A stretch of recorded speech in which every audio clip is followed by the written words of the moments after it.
right. Hi, good morning, everyone. I'm so glad that you can join us today for Themes in World History, Environmental Transformations and Their Impact. We're going to get started, but first things first, we do have a couple of logistical things to take care of, and that's going to be with our agenda and our sign-in sheet. You can access the agenda and sign-in sheet by scanning the QR codes, and you can also see that we have our agenda and sign-in sheet also just in the chat for all of you. So please take a moment to sign in. And on the agenda, you'll see our resources that are listed here from yesterday's session and also today's session. And once we're done with this afternoon, we'll also be updating any links that were dropped into the chat. And we will also be sharing the slides with participants as well.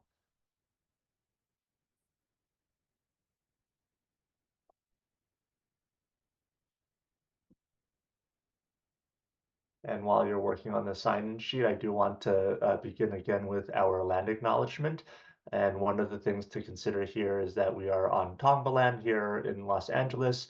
And if you want to find some more information about where you are located and the land that it's on, take a look at the nativeland.ca link, and that's a reference for North America that you can just take a look at. And then we also have the land acknowledgement activity that's also linked on the slides there that we'll be sharing out later. But something to consider would be the uh, the role of the Tongva as traditional caretakers of this land and our respects to elders past, present, and emerging. And I'm speaking to you on behalf of the UCLA History Geography Project, which is a part of Center X, and also part of a larger statewide network called the California History Social Science Project. And our goal is to collaborate with teachers to make history relevant and empowering for students. And I'm very glad that all of you are here with us today. And here are some of our community collaborators that we have. We work with many school districts across Southern California. We also have some cultural and historical organizations that you can see on the left-hand side of your screen, in which we are proud partners of, including the One Archives, the Library of Congress, and also KCET, a local PBS station, and their Lost LA series, which is a terrific program that focuses on Los Angeles history. And they've got a ton of resources there created in partnership in terms of lesson plans and curricula for you to consider. And then we also have our university partners at UCLA, including the Latin American Institute, the Asia Pacific Center, the Center for Near Eastern Studies, and the Center for Southeast Asian Studies as well. And again, we work in partnership with them to bring these programs to all of you, and we are really grateful for all of the teachers that are here with us today.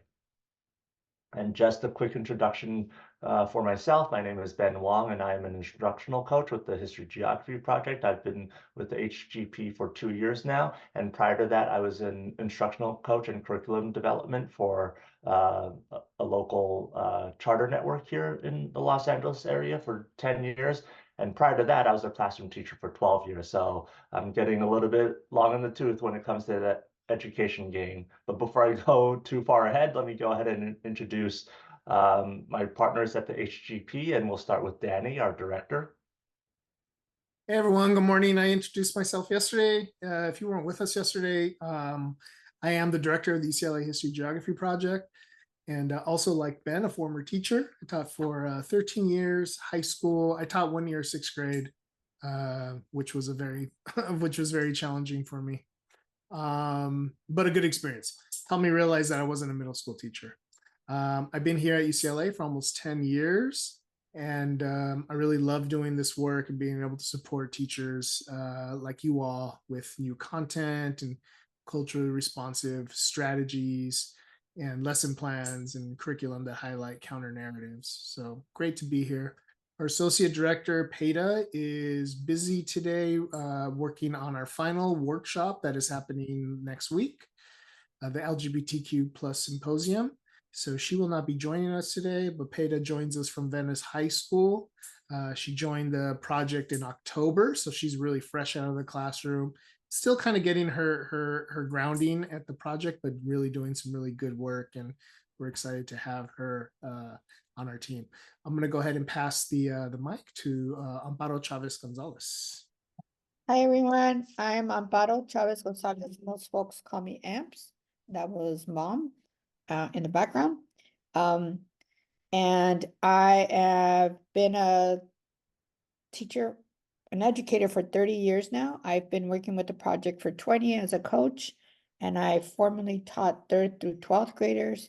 You name it, I taught it, including art, which is, kind of stuff. And so I'm the OG on the team. I've had the pleasure of working with lots of different folks, including Vanessa when she was a new teacher, and I'm very excited that she has joined us as a teacher leader. So I think that's the next slide, and I'm excited to be here and to learn. Hey folks, good morning. My name is Vanessa Rara. I'm a teacher leader with the UCLA History Geography project. I've been working with the project for about 3 years.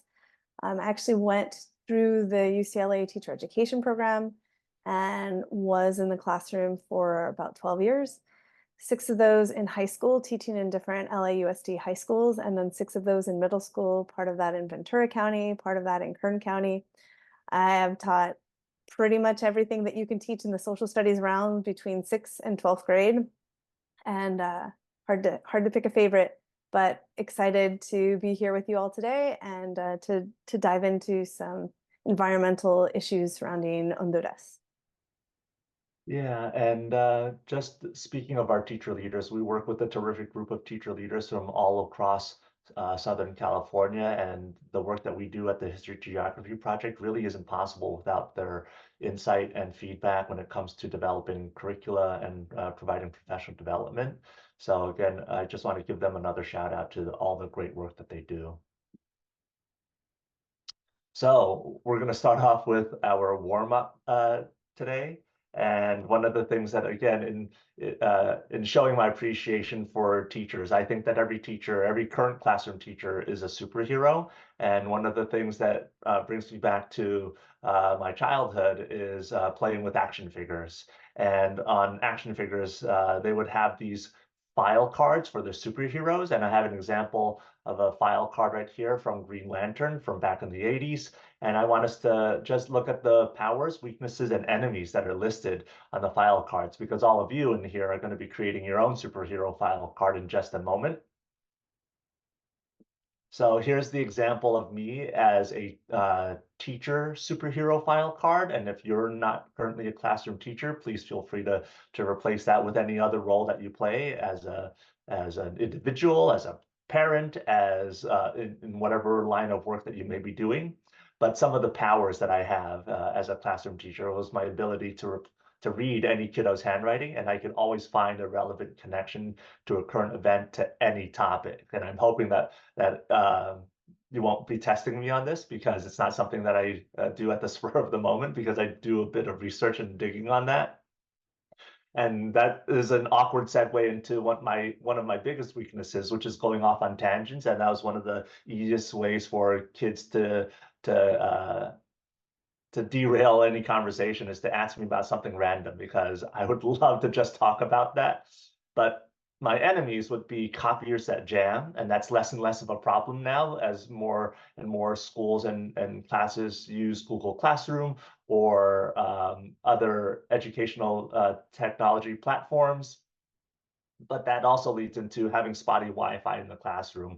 One year, I was in an outbuilding, and we had horrific Wi-Fi connection, so taking attendance was always a problem. So there you have it, my powers, weaknesses, and my enemies. So what you're going to do now is work on creating your own teacher superhero card file card Padlet.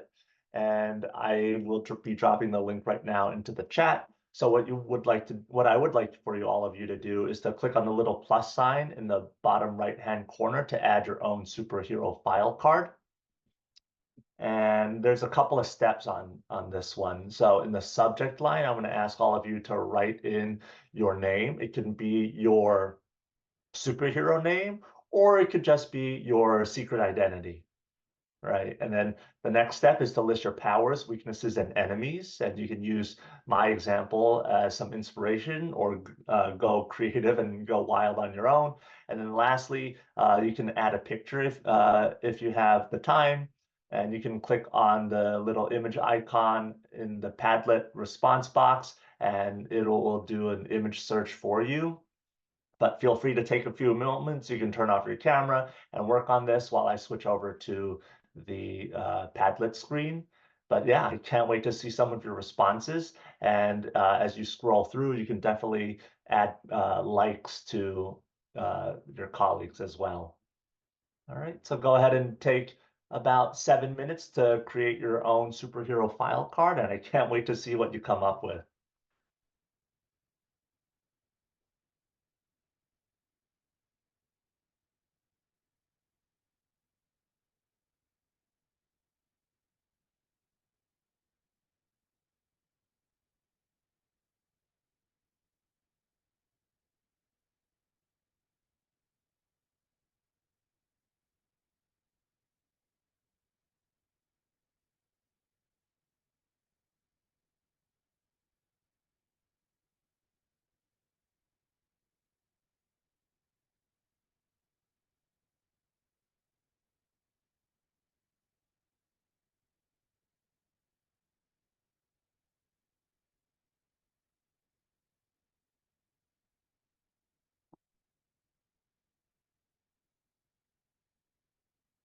And we do have some recent arrivals to our Zoom, so I'm putting in our agenda and sign-in sheet, and we are currently working on creating a teacher superhero file card on our Padlet.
I see Nanette and her file card. Thank you.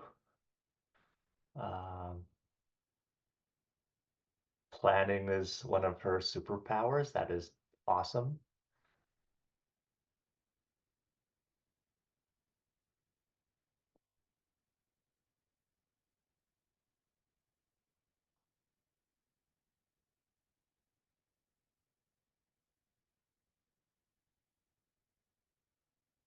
Oof, Lucy, the enemy of underfinancing of education, that hits really hard, given California's budget woes.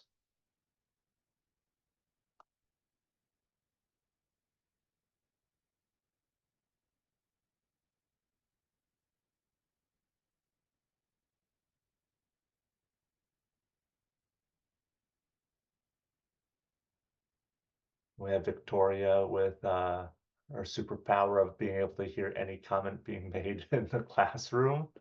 I see that, and I can literally envision that happening in the classroom with some colleagues of mine. And we have a superwoman over here, and too many adjunct duties. I feel that, I really feel that with supervising activities and dances and sports for sure.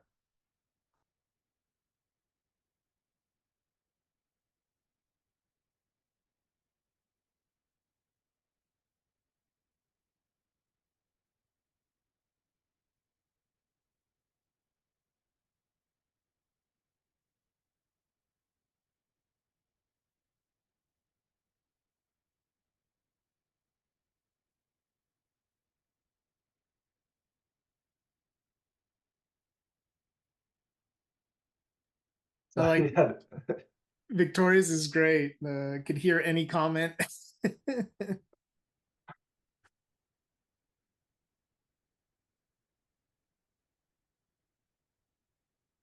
Ooh, RS. I like that. Endless supply of pencils. That's great. These are awesome. Getting lost in, oh my goodness, that's so true. Like if we combine ourselves, we could be like the teacher Avengers. Write lessons in a flash. Amparo, I love it. The Judith Hernandez images. Yeah. Mm. So thinking about all of the collective awesomeness that we have in the room, we can do so much to really change the world. And this brings me a lot of joy just seeing how we're all here together and that we are able to take a moment to think about all of the great things that we bring to our classrooms and our kiddos' lives. And we really do make a difference here. And it doesn't always feel like it sometimes. And I'm glad that all of you are here with us, taking time out of your summer. But again, feel free to browse through some more of these and think about how you can use this activity with your students as a community builder in the first days of school, when you start off the school year later in the fall. So that being said, I appreciate all of you and taking some time to put some levity in our session for today and to really think about all the positives that we have around the room with us, and then using this as an activity to get to know your students a little bit better in the coming school year. So with that being said, I do want to bring us back to our session today, and we are going to be looking at our driving questions, especially when it comes to environmental transformations and climate change. So the driving questions that we're going to be working with for the session are up here on the screen. And we're going to start off by thinking about what are the different ways that governments and people address environmental transformations. How can students better understand the environmental transformations and their impacts on communities? And how can we teach about these topics in ways that engage and inspire students? Now, we spent some time yesterday looking at what was happening with China and making some comparisons to here in Los Angeles, looking at government policies or lack thereof to address some of the environmental harms that come from industry or from pollution, and thinking about ways in which government can provide responses. And today we're going to take a different approach at what's going on with Honduras. But all of this is going to be top of mind for us as we dig through some of the resources that Vanessa has put together, and as we go through the presentation from our speaker. And a bigger picture of what drives our work at the History Geography Project comes from the California History Social Science Framework. and some of the shifts that guide our instruction in the classroom. And those shifts from the framework include content, in which we elevate the role of disciplinary thinking, and we work to bring more relevant history into the classroom, especially local history. And we want to make sure that we go beyond just memorizing facts. We also have a focus on literacy, where we're integrating Common Core literacy standards when it comes to reading, writing, and speaking, and offering more opportunities for students to practice those skills, along with ELD standards as well. We're working on inquiry, in which we direct teachers to drive their instruction around a historical investigation question. And then we also take a deep dive into citizenship or civic engagement. And that's part of what we do here, which is working on making sure that students leave our classrooms as active participants in not just the classroom, but also school and their larger community, as they work on being informed advocates for change. So all of that is part and parcel of the work that we do together. And all of this informs our work at the History Project. And hopefully we can work on bringing some resources that are relevant to you in your classroom through our work. So one of the things that we looked at yesterday, and we're going to continue to look at today, would be the environmental principles and concepts from the California Department of Education. Yesterday, we looked at Principle 5, but today we're going to be taking a look at Principle 1, which states that people depend on natural systems. So all of you have a link on the agenda to the entire document and the webpage there, but I do want us to consider what that means for us, and we're going to be doing that on our Padlet. So we're going to take a look at the continuation and health of individual human lives and of human communities and societies, and how that depends on the health of natural systems, right? And we live in a connected ecosystem. And what does that all mean? So we're going to take a look at our Padlet right here, and we're going to add some information and debrief a little bit on our understanding of what Principle 1 entails. So go ahead and feel free to add your take on Principle 1, any clarification that you need, and identify some connections that you may want to use in your classroom. So go ahead and take the next 7 minutes to fill that out. And again, we offer so much here, and this is a resource for us to collaborate on and to develop some ideas that we can bring into our classrooms.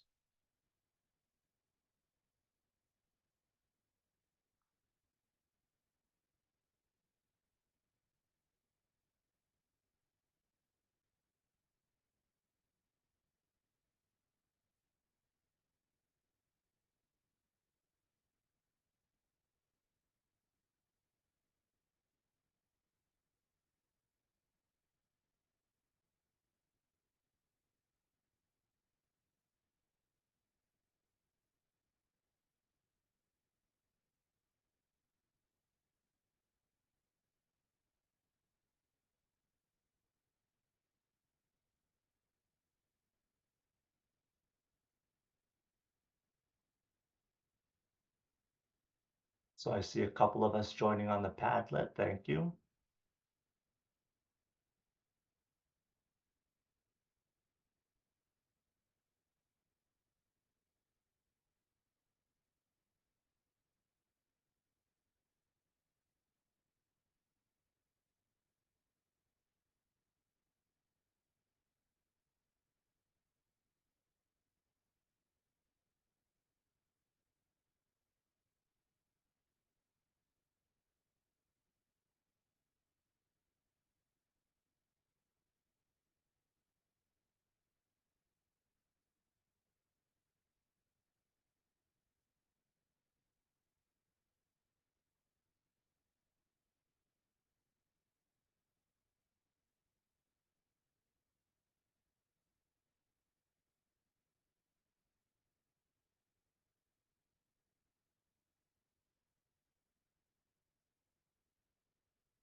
So I see some comments here about interconnectivity and dependence on the natural environment and its resources.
Somebody put in the clarification column, wanting to have an explicit connection to our responsibility as people living on this planet to the ecosystem, because yeah, that's a big part of why we're here, and the damage that people have been doing for hundreds, if not thousands of years to transform the environment. And what does that mean?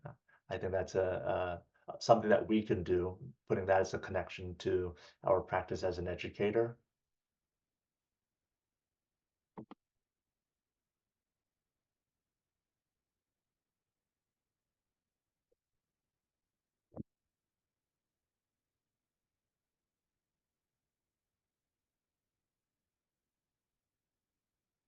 We have some connections to some of the things that we do as classroom teachers with food deserts. I think that's a great concept to explore with students, and something that we can certainly do with mapping our communities as well, and making that explicit connection between industrialism and capitalism, and how uh, capitalism has has done so much to harm our natural environment, and what we can do to be ethical and responsible when it comes to the economic system that we're all living in. So a lot of great things here. I know that we can spend all day brainstorming on this and how we can bring principle one of the environmental principles and concepts into the classroom. There's so much there. And I know that yesterday we had shared some resources as well. We're going to update that on the agenda, including the 10 strands resource, which some of you got to look at yesterday and really loved. But if you weren't here if you weren't here with us yesterday, we're certainly going to be dropping those onto the agenda at the end of our session as well. So you have access to that after today. So with that being said, I do want us to discuss our reading. I know that all of you should have received an email with the link to the reading beforehand.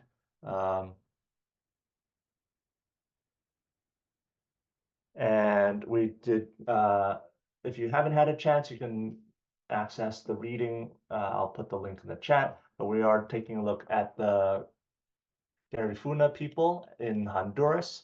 And one of the quotes that we got from that I pulled from the article there is from Henry Norales, and you see that on the screen. Our culture is founded on conservation, on protecting Mother Earth. We need to ensure we can preserve this legacy and pass it on to our children. I think that's such a powerful quote for us to consider when we think about the legacy that our students are going to be inheriting from us as their elders, and what does that mean? So without further ado, I am going to be putting you in some breakout rooms as you work together on discussing the article with your colleagues, and we're going to set that up in just a little bit. but you can access the link to the Padlet on the agenda. I'll be putting that into the chat in a little bit, but I do want us to consider some of the questions that you see on the screen here with regard to the Garifuna in Honduras. What are some threats facing the indigenous Garifuna in their land, and how have the Garifuna fought back against encroachment on their land?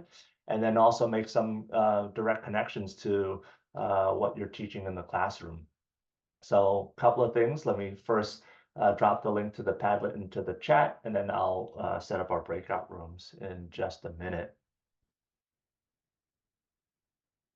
And one of the things that I didn't say earlier is that when you're in your breakout rooms and whenever possible, try to have your cameras on so that we can have some of that connectedness, and make sure that you introduce yourselves and your role, if you're a classroom teacher, if you're a university partner. So feel free to take a few moments to get to know each other before you dive into discussing this really meaty article.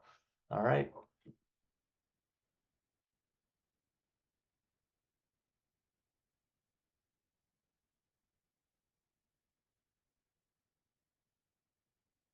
Hold on. Somebody had mentioned earlier that things had changed on Zoom, and I said, no, nothing changed, but my breakout room button had disappeared and moved a little bit. So give me 1 second as you bear with me. Thank you.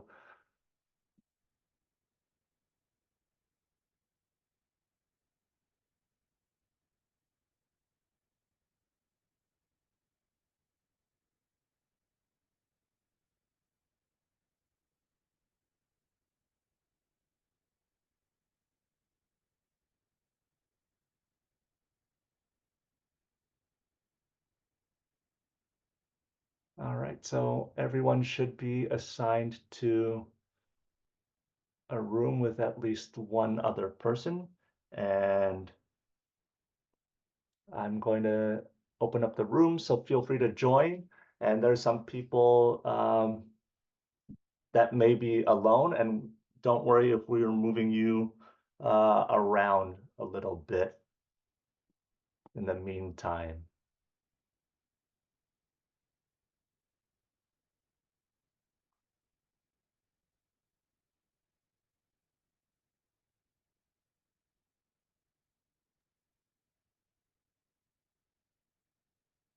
Hey, Ben.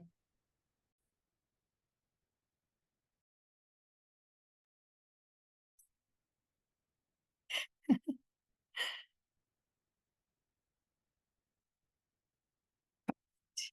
have a little bit to come back. 30 seconds.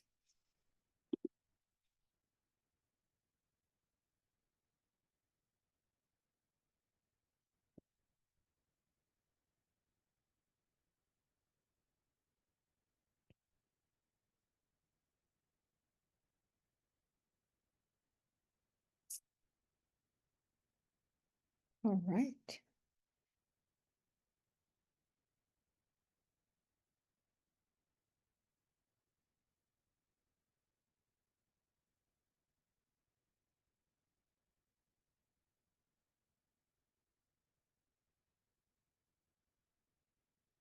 All Hi, right, Ben, everyone. recording Well, again. no, thank you. Welcome back. Let me just share my screen again just to show some of the comments that we have from that discussion. And I know that it probably was not enough time for all of you to talk about the great things that you can take from this case study as part of the work that you do in your classroom. I was in one breakout room where they were talking about the effects of capitalism and consumerism in our culture here in the United States, and what are the ramifications of that. And that's really awesome to consider. But I do want to ask people to share out some of the things that they talked about in their breakout rooms with our participants. So feel free to turn on your mic, take yourself off mute, and share out some of your thoughts on the reading or even on your discussion.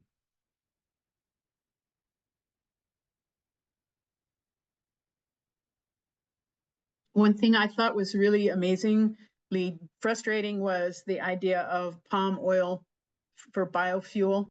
You know, it's like we have to learn to care for the land. That's the most important. It's like a big shift. Instead of the land taking care of us and it being our resources, we have to learn to care for the land.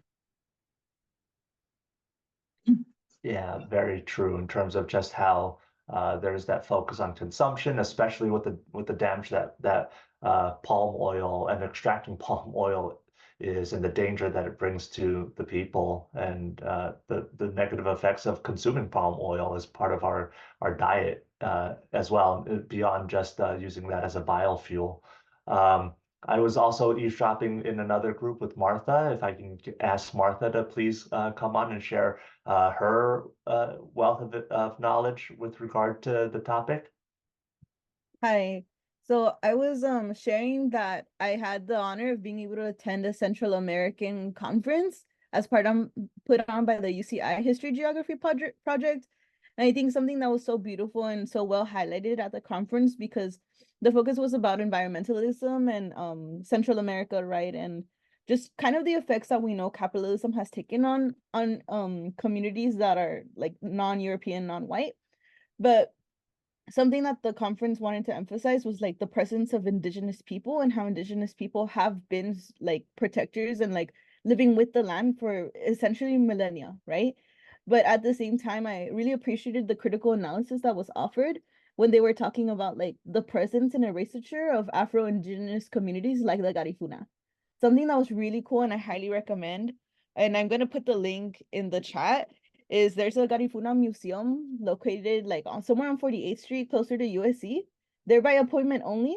However, because they're such a tight-knit community, like you will actually have the Dawsons themselves come and talk to you about oral traditions. And I think it's such a beautiful connection to the reading that we did, right? Because there's so much work that's being done in like radio, and when we think of like the history of how radio itself has been kind of the avenue for a easier chance of information, especially for people, as we know, that like have different literacy rates due to like oppression and differences in power. Like I think it's just something that's so renewing and so future building when we are talking about like Afro-Indigenous populations, and we're talking about like how we can further empathize and ensure that we are doing our part of making sure that we still have an earth to take care of.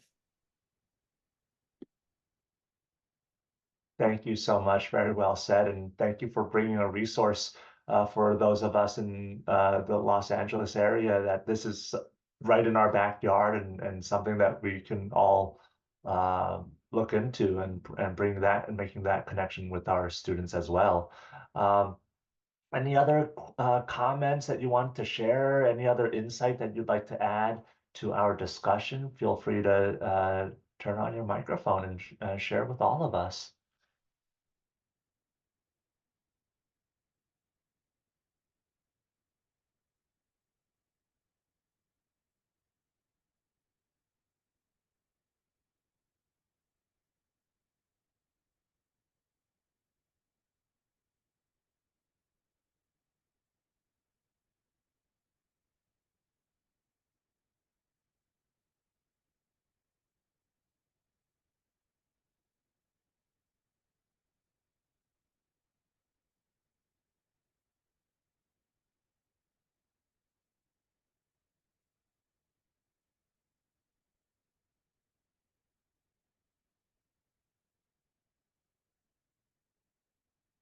All right. I see some more comments being posted to our Padlet. Thank you.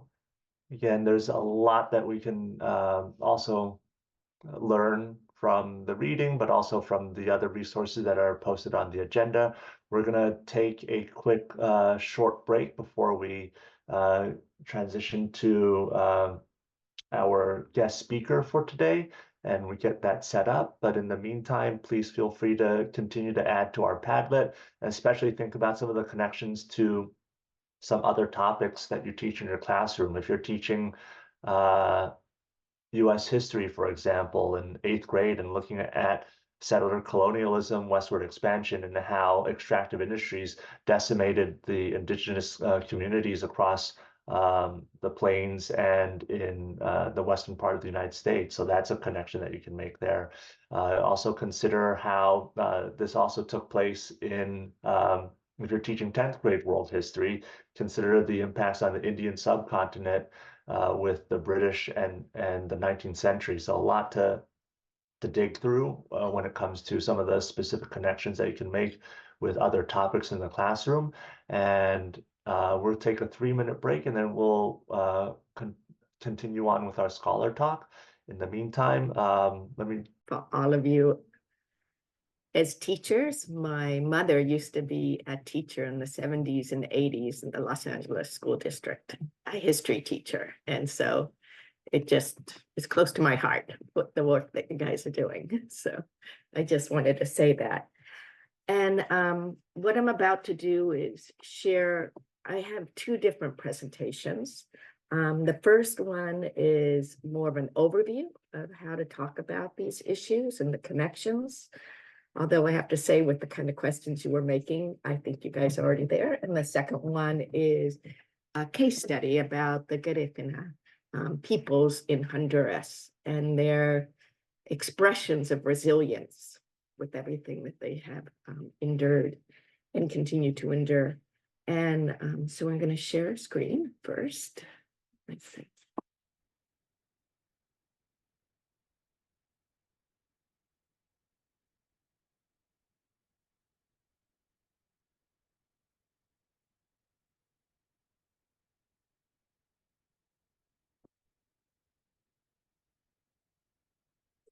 You know, if you see things.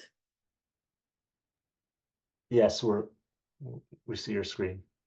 Okay, perfect. Okay, so like I said, this first slide or this first presentation provides a framework for understanding the interrelationship between social, economic, and political dynamics and the environmental transformations that take place in Central America, in the region, or more simply put, how to talk about climate change and climate justice in Central America. And for this, the starting point is the recognition that Central America is one of the regions with the highest levels of climate risk in the world. And there's 2 key reasons for this. The first is that Central America has the highest exposure to climate change in the world.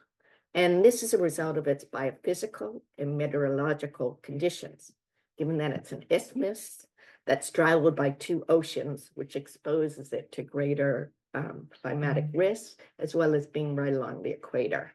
And so those 2 issues geographically put it in a risk situation or exposure. But even more importantly, it is one of the most vulnerable regions to climate change in the world.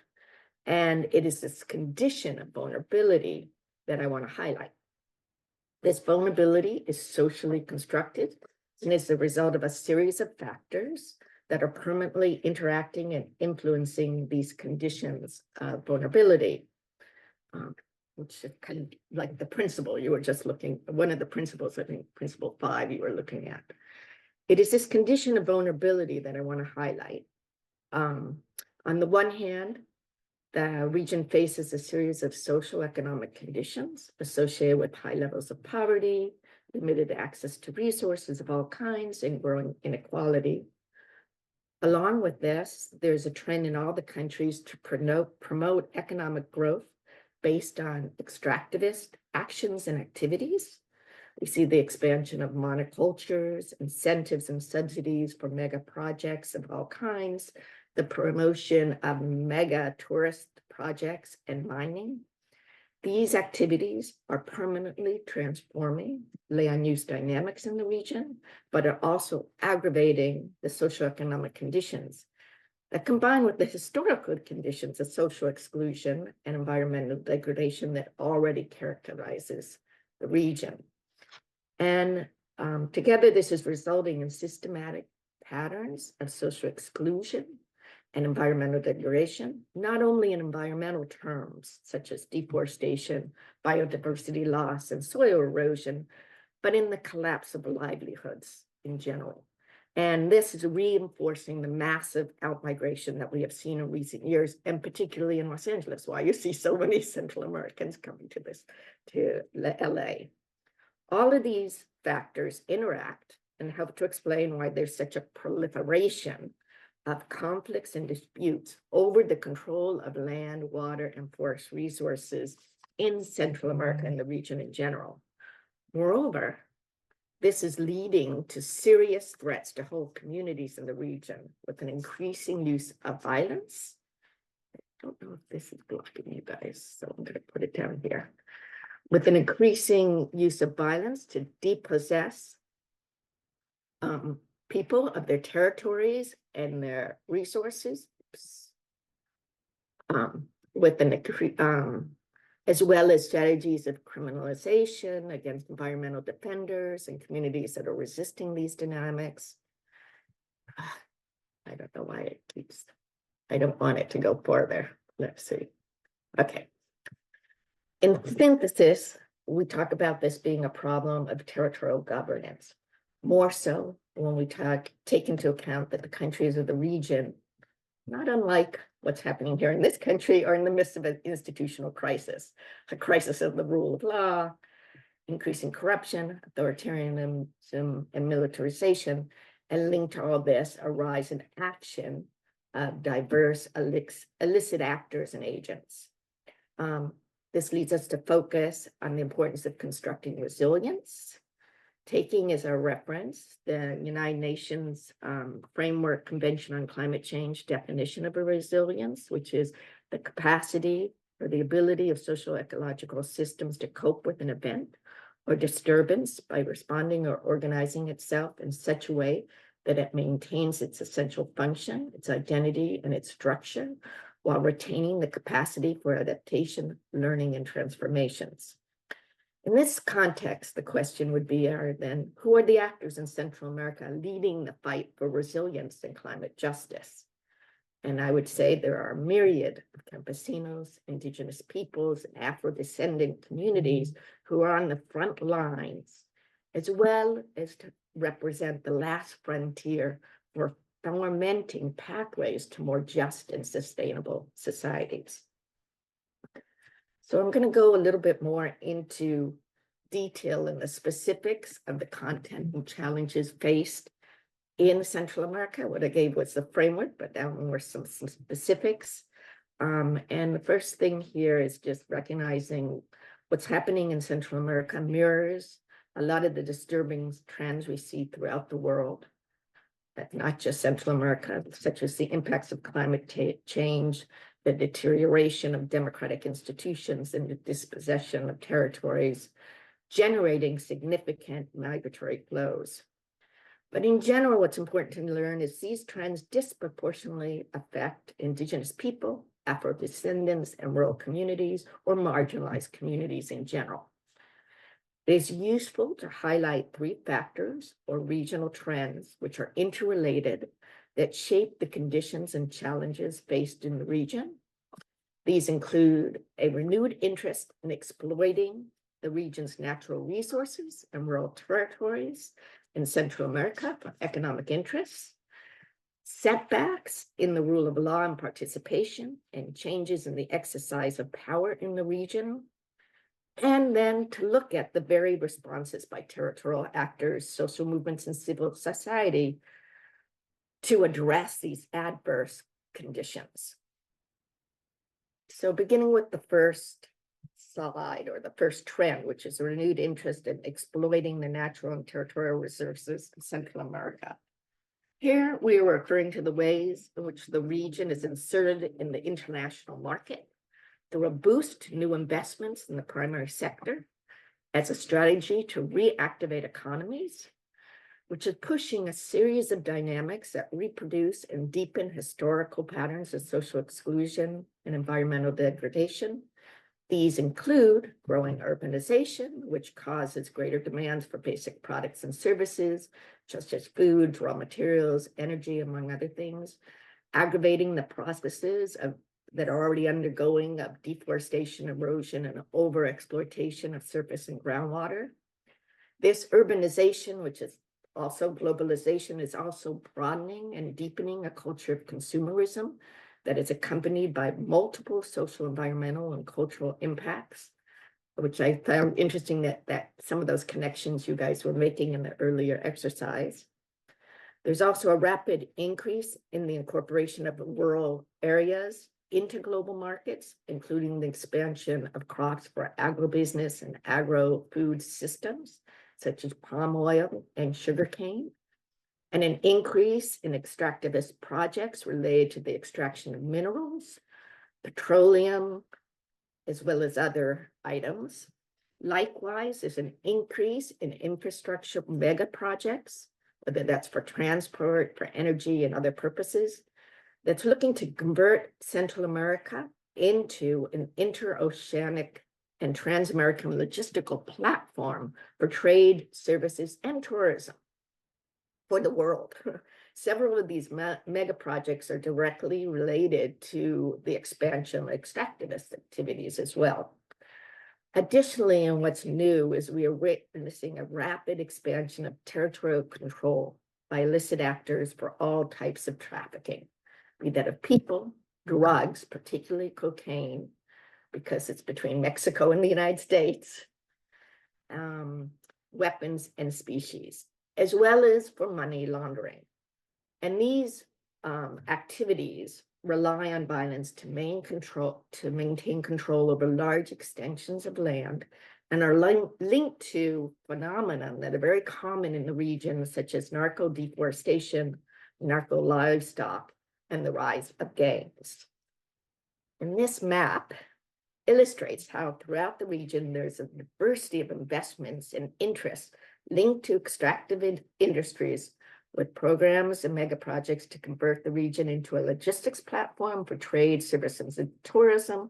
But it also shows some of the routes. I don't know if you can see my pointer, some of the illicit routes for drug trafficking. And in this map, you can appreciate the extent and magnitude of these trends. Basically, throughout the region, there's something going on and there's interest by others. And this in turn has fueled land grabbing and other resources by different groups of elites, economic elites, whether that be national or multinational elites. And I have to say, with the economic crisis caused by the pandemic, governments within this region are also seeking to give continuity to these mega projects as they look for investments as a way to generate funds for their governments. And like I said, the illicit actors related to drug trafficking use various strategies of territorial control and money laundering. Remember that in both Panama and El Salvador, you have a dollarized economy for money laundering, including the diversification of their activities towards new market niches, such as the expansion of African palm and cattle ranching. And thus, they are expanding their control over new territories and strengthening their relationships with influential politicians and businessmen. So there's a real overlap now between kind of legally illicit activities going on and the people that are in charge of that. The second trend is a deepening of the patrimonial use of the state, or what we refer to as state capture. It's not unexpected, rather, it's a historical trait in the region that the economic elites have used and captured the different organs of the state to guarantee their particular interests, diverting resources necessary for society as a whole for their personal interests. However, along with this historical influence and role of the elites, new groups, like I mentioned, the illicit activities are on the rise, particularly the drug traffickers, who take advantage of this patrimonial culture to establish ties with the state. This corruption exacerbates a loss of confidence in and the legitimacy of democratic institutions. This discontent has been exploited by charismatic populists and authoritarian leaders who promise to change the situation, but only deepen these short-term and self-interest tendencies. And I can't not mention the Supreme Court decision yesterday that is a mirror of these same dynamics here in the United States. I'm just appalled at the Supreme Court decision that gives the president immunity from criminal activity. He's above the law. He's a king now. Also, in order to maintain power, and here you'll see it, the rule of law has been dismantled, resulting in laws being devoid of any meaning. Rights gained in previous decades are vanishing with the introduction of regulations that seek to restrict, hinder, and repress forms of social and community organization. The militarization of civil society has been normalized. Social environmental conflicts, instead of being managed through democratic means, are increasingly managed by the coercive apparatus of the state, the police or the army, and even the justice system, repressing and criminalizing social and community leaders. Additionally, expressions of diversity are attacked, and spaces and mechanisms for citizen participation are closed. Similarly, these same instruments are being used to intimidate those who expose corruption and illicit networks, such as journalists, leaders of public opinion, and even judges, lawyers, and state prosecutors working to end impunity in their countries. Alongside these forms of repressive violence, there are new forms of social control that are more sophisticated through the use of digital technologies that promote false news and propaganda to influence currents of opinion and electoral results. The extensive use of new technologies such as cell phones, social networks also facilitate the use of tools for espionage against social leaders and journalists. So once again, there's a lot of mirroring of what's actually happening in our own society in the United States. But I would like to point out this map or this graph that shows at a worldwide level, Central America is actually one of the regions with the highest incidence of assassinations of environmental and territorial defenders in the world. And this is a graph just to talk about some of them in Mesoamerica. It doesn't include all the countries because it was more geared to forest communities. And so it doesn't have El Salvador, but just to get an idea of that. So the question is, in the face of these multiple crises, the violence, the unemployment, the food insecurity, the water stress, climate change, what are the different responses that are observed? And some are more characterized as individual responses, while others are of a more collective nature, which require a high level of social cohesion and organization. For example, on the one hand, you have more individual responses, such as the decision to migrate, which we witness here in Los Angeles, where a lot of migrants come in. But in certain areas, it almost seems like a mass exodus of the population and emptying the territory that weakens territorial governance. And you'll see in the Garifuna communities, they even feel like it's on purpose to take their lands. It's on purpose creating these conditions. On the other hand, the region has an array of initiatives and territorial governance systems led by indigenous people, Afro-descendant peoples, agroforestry communities, peasants, and other local communities that we consider on the front line of this, defending their rights of access, use, and control over their land and natural resources. And to the extent they are protagonists in decision-making processes concerning their territories in terms of what investments are made, what types of projects are put in, how governance is carried out, they represent one of the fundamental last frontiers in the region to ensure inclusive, democratic, sustainable, and resilient governance in societies. And that's the first part of this, which then is left for a discussion, beginning a discussion on first, I guess, our own question and answer. Why is Central America such a vulnerable region for climate risk? How are people in Central America leading the fight for climate justice? And I'll lay this back to Ben on how to organize this next session before we go into another presentation that's more of a case study in particular. Yes, thank you so much, Susan. We're gonna put all of us back into some breakout rooms to discuss these questions or any of your reactions to what Susan just shared with us. And then we can then regroup for a case study at the back in the main room with the Garifuna people. And then that being said, yeah, I'm just really shocked by some of the data that you shared with us and really amazed and appalled. That's my reaction, but I don't want to put my thumb on the scale in any of our conversations. So I'll just put us into breakout rooms right now. But yeah, there's so much to ponder with all of this.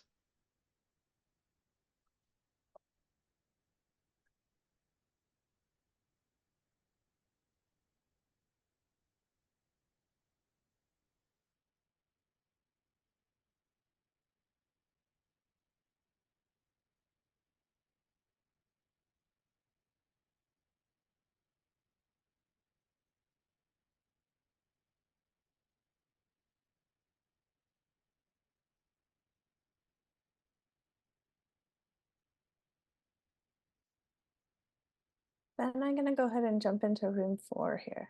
Yeah, I'll jump into a room also. And we're only doing this for about 6 minutes, so we'll pull everyone back at 10:24.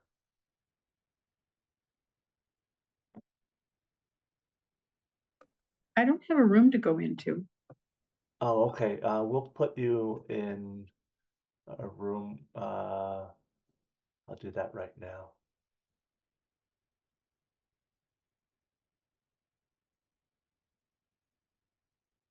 Okay, there you go, Lucy. Thank you.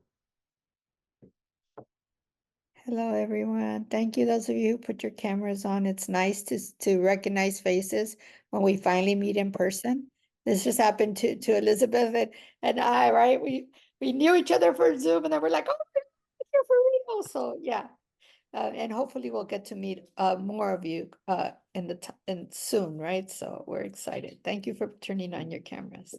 All right, Ben, everyone's back, I believe. Yeah, thank you so much. I know that I didn't get to visit as many rooms as I did in the first time, but I had a great conversation with Teresa. I want to thank her for sharing some of the insight on what she does in her seventh grade classroom. But if you had anything else that you wanted to share out from your conversations, anything that was particularly thought-provoking, please feel free to turn your mic on and share out with the whole group.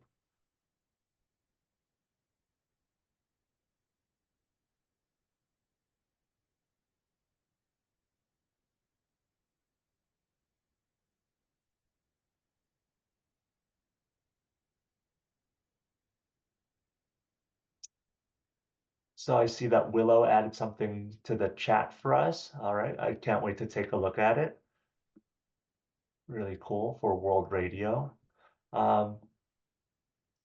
Any thoughts on connections to our classroom? What are some things that we can bring into our classroom when it comes to extractive industries and environmental harms or networks of trade even? Because I know that Teresa and I were talking about trade networks as part of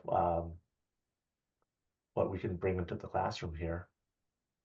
Yeah, I can speak to that, Ben. So I got to talk to Vanessa and we were reflecting upon what Susan had brought up in terms of looking at kind of the current political state in the United States and how a lot of what we're hearing in this presentation is echoing that. We're making connections between the kind of systems of power and the ways in which the systems of power are playing out in Central America and extracting resources and the system of power based yeah, I'll stop there.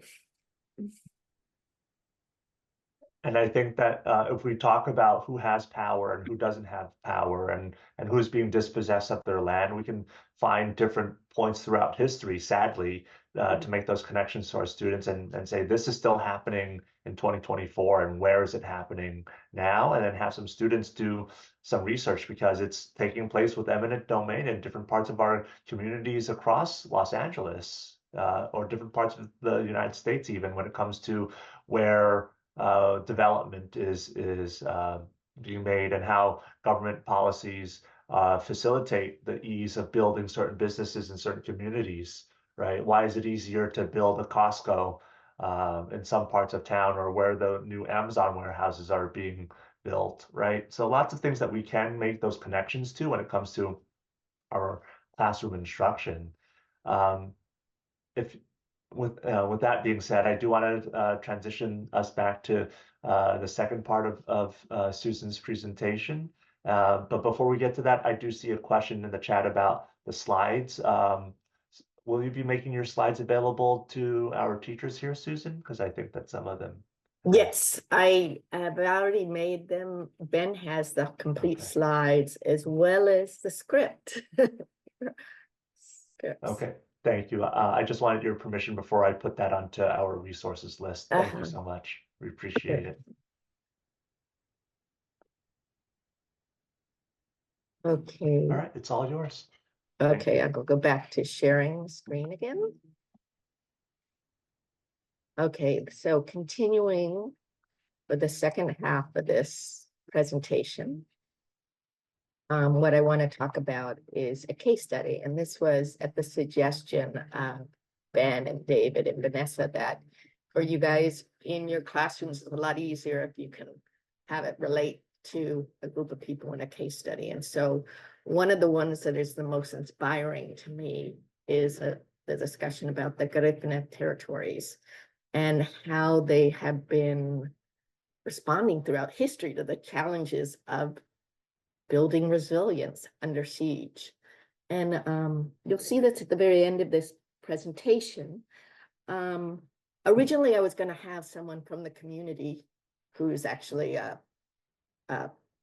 has a doctorate in history and stuff like that present. I wanted to have him present, but there's so much going on right now about attacks these very days that he's not available. And I'll show you some of the, in the last few days, I've been getting these emails and tweets about different attacks that are happening to the communities. So just to kind of put that, but first, a little bit about who are the Garifuna people. And really what we're talking about is a history of marginalization and struggle. The history of the Garifuna people, political identity begins with a shipwreck. According to historical records, in 1655, 2 Spanish ships carrying slaves from Africa were shipwrecked off the coast of San Vincent. The shipwrecked Africans took refuge in the mountainous terrain of the island where the Arawak indigenous people live. There's also a mention in documents that of another shipwreck that occurred in 1675. During the same period, the escape of slaves from neighboring islands went to St. Vincent and began to be living there, and these became neutral territories in the hands of the Caribbeans. The Africans mixed with the indigenous population, and the descendants later became known as the Garifuna. In 1763, the English began to arrive in San Vicente in greater numbers. They were pressuring the Garifuna to give up their lands, as well as the Arawaks, until they finally declared war on them. The French, which was a competing enemy of the English, supported the Blacks in the struggle for about 32 years. But in 1775, the English decided to take the island by military force, and the French surrendered.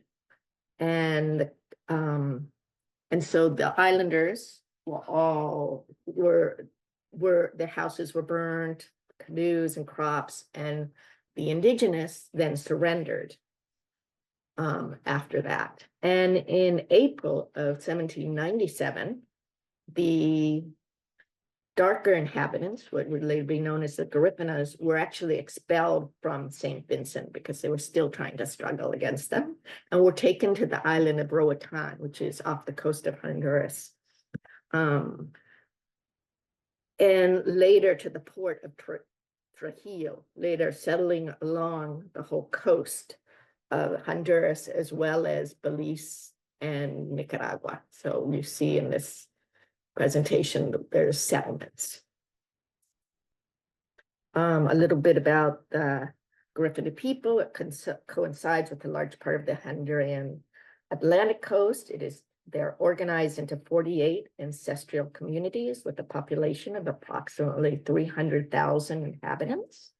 Their livelihoods are mainly fishing and agriculture, as well as being merchant shippers, wage workers in the banana plantations, wood industry. They received recognition of the territorial rights back in 1880.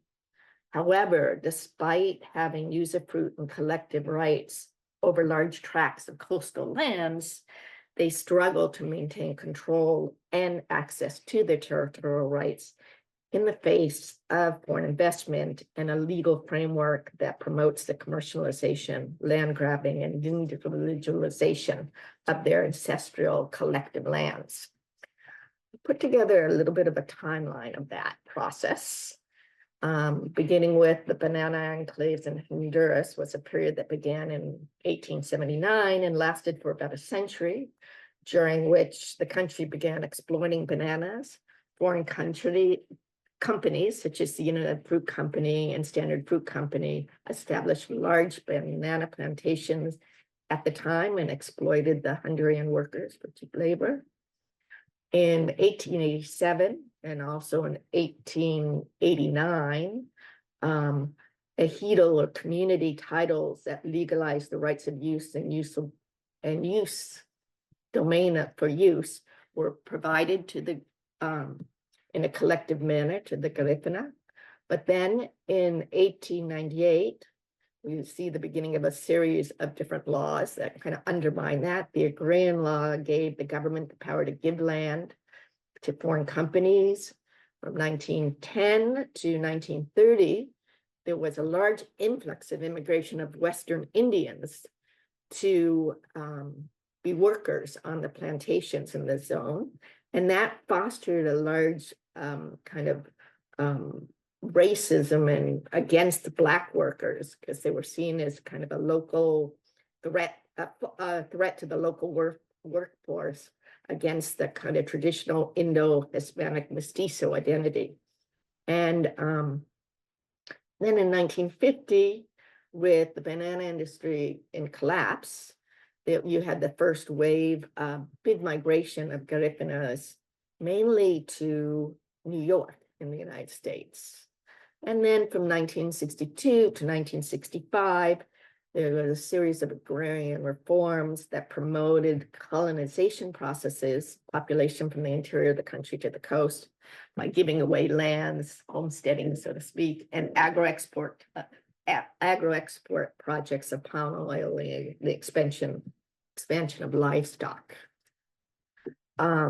Since the 1990s, African palm has been positioned as a new enclave where communities fight to keep their lands and traditional practices in the face of degrading farming practices.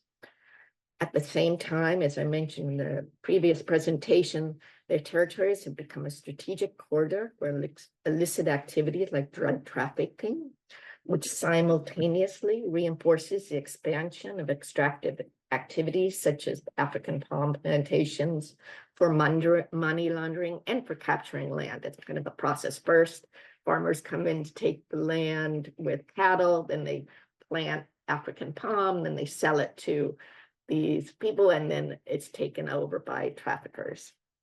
In 1992, the Agrarian Modernization Law encouraged privatization and the land market and opened the way for mega tourism projects.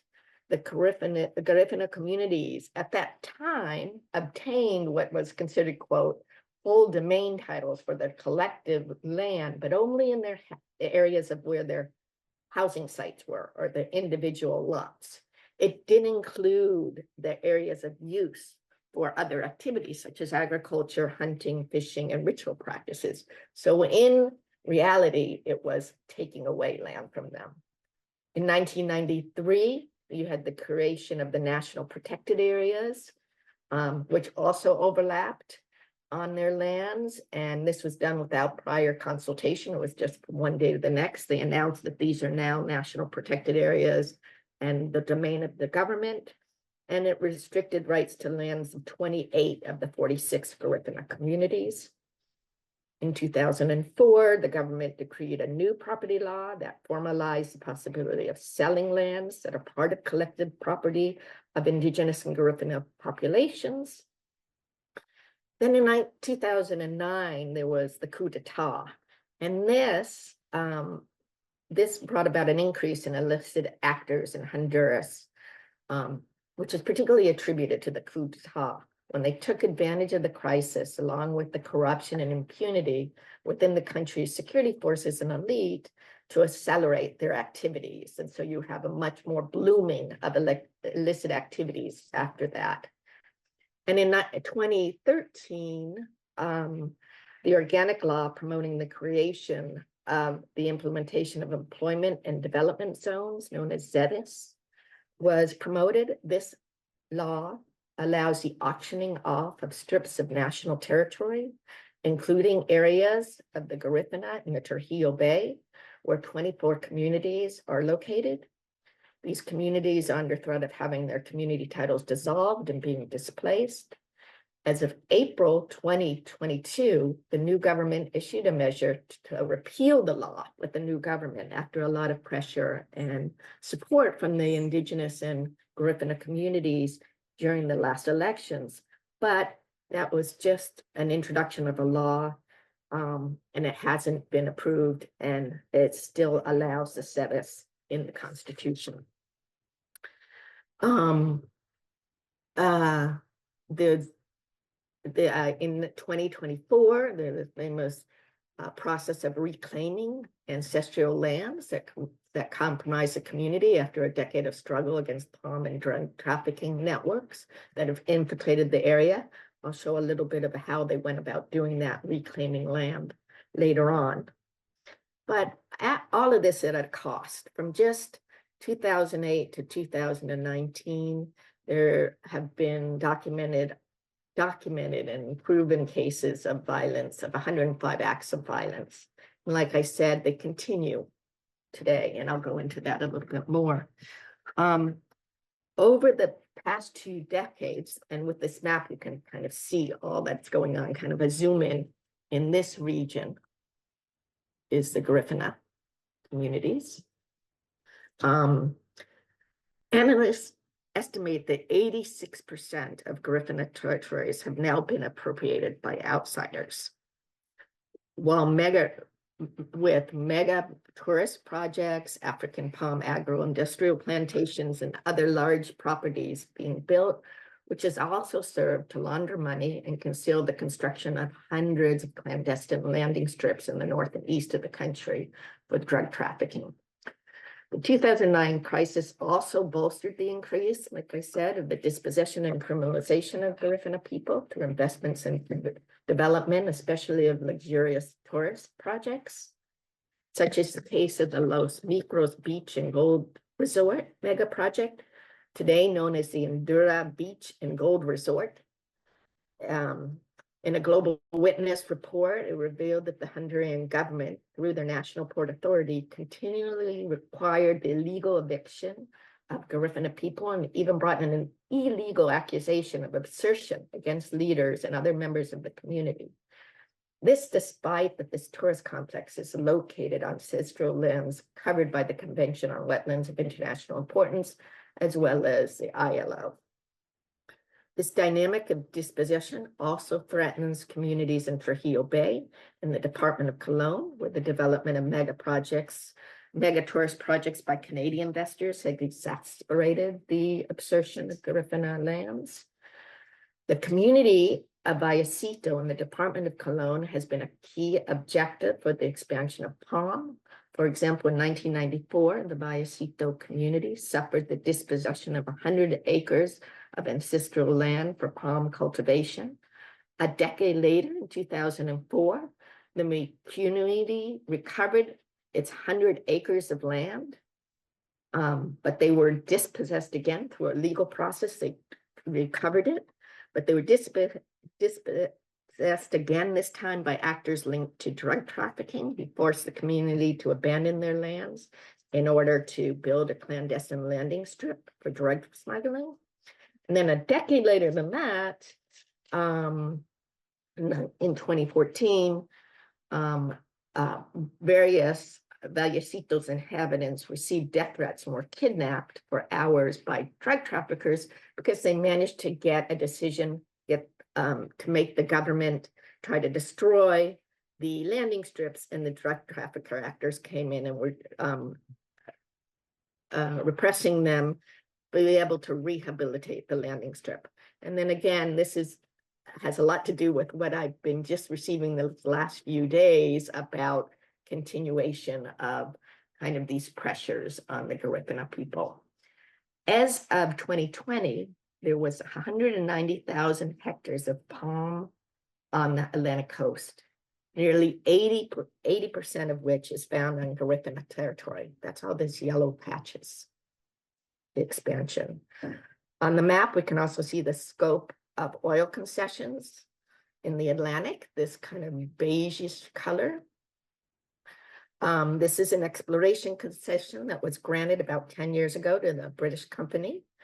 This concession went out without any consultation process, and it has been strongly questioned by Indigenous people, pointing out that their territories and ecosystems would be seriously impacted by possible oil spills. Okay, and now I want to kind of move to, so how are the Garifuna, what are they doing in this context? How are they defending their ancestral lands? Like I said, the Garifunas, as Afro-Hondurans, have a long history of organizing together against racial discrimination first, and then from the taking of their lands. In the 1970s, they founded the organization Fraternal Negro Hondureño, or FRANE, the Fraternal Black Honduran Organization, a federation of the Garifuna people and their communities, working to defend their cultural and territorial rights with the aim of achieving survival as a distinct culture. The Garifuna people and their organizations and leaders confront multiple types of oppression in defense of their ancestral lands, including forced displacement through the dispossession of their lands by the relentless encroachment of powerful private interest and investments, like I said, related to tourism, biofuel industries, and narco-traffickers predominantly. Stigmatization and criminalization campaigns against them, aggressions, attacks, disappearances, and murder of people who oppose these projects, the use of the judicial system as a tool of criminalization against human rights defenders or environmental defenders, as well as the use of welfare programs to kind of break the community social fabric and the organizations by setting up kind of trying to set up parallel organizations or co-opting certain members to try to break down that organization. So this is some of the things that they're confronting. They have a variety of strategies. The Garifuna have implemented various forms of mobilization to affirm, consolidate, recover, or expand their territorial rights. The mobility that has characterized their process of construction as a people is a fundamental factor of their identity. And mobility transformed from trauma to a factor of empowerment for the construction of new territorialities and of their cultural identity. They definitely use this as a place of empowerment. So what are some of the strategies? I mentioned earlier, they've done recovery of lands, occupying some of the lands that had been usurped previously, to make a shift that were established to bring people in, to reoccupy, to care for the land.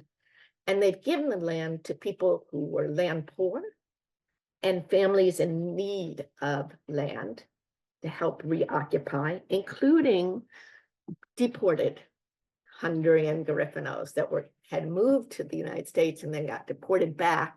They've been a community that are resettling in some of the lands. The occupation of the land prevents the lack of economic, it's a way to fight the lack of economic alternatives for causing a third displacement of the community by setting up different types of projects, including coconut, which I'll talk about. They use a lot of solidarity and connections with non-governmental organizations, religious organizations, and multilateral agencies. Have done a lot of this leap to the international sphere because they know that investors fear exposure to complaints from activists in the northern countries, so they use that as a tactic. They also, the use of transnationalism and interconnectivity has enriched expressions of protest and opposition with the new forms of collective action facilitated by communication technologies that allow linking land possession with their transnational companies through denunciation and political pressure. The dissemination of information through traditional media, such as the network of the community radio stations, which you read about. In addition to serving up traditional music and shows on health and nutrition, domestic violence, substance abuse, and other topics, the stations have helped raise the profile of people struggling to protect indigenous lands and ways of life, and has worked as a real strong means of mobilization and organization among them. And also of defense alerts. They've used legal resources in strategic litigation. This, of course, requires a lot of external support for the cost involved in these processes, and they're more long-term. Obviously, at the heart of this is community organization. Getting involved collectively in solving a problem allows them to regain a sense of control over their own lives and rebuild ties and bonds that may have been broken by mistrust, by all the processes of depossession. And then for them, and this is a big part of their identity, the cultural resources, such as their attachment to the land and ancestors, instill courage and the conviction that justice is on the side of those who suffered this position. That's a really strong element of their identity. And I'm just going to give an example of Vallecito, one of the communities, which is an ancestral reference point for the Garifuna people. And in the process of territorial recovery for 10 years, I mentioned this earlier, that they had tried to recover at different times. And at one point, in front of the narcotrafficos, people with guns, they just did a session of dance and music and drums, kind of. They knew they can't like physically fight them, but just kind of, and then project that out so that it was seen. So the place is actually expanding spatially. They've recovered pieces of land that have been sequestered by clandestine drug trafficking lanes and by large invasive African palm plantations. In this territory, in this community, they have a proposal for autonomy is being developed for ancestral food sovereignty with the production of coconut for the diet of the communities, as opposed to African palm, being healthier and more in the processing of coconut oil. The planting of the coconut trees and other sustainable crops is also a more effective means of fighting back against encroachment on their land by the African palm. It's an economic alternative for them, a healthier alternative for them. There's also a commitment to ancestral knowledge. This hut here is a clinic, a health clinic of natural medicine.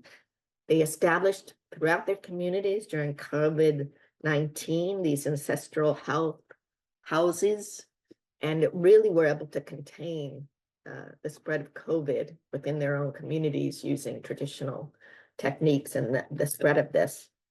And then over here are two pictures that refer to an autonomous Garifuna University that's being constructed based on its own philosophy, culture, and life principles that is being established in one of the areas recovered in Vallecito.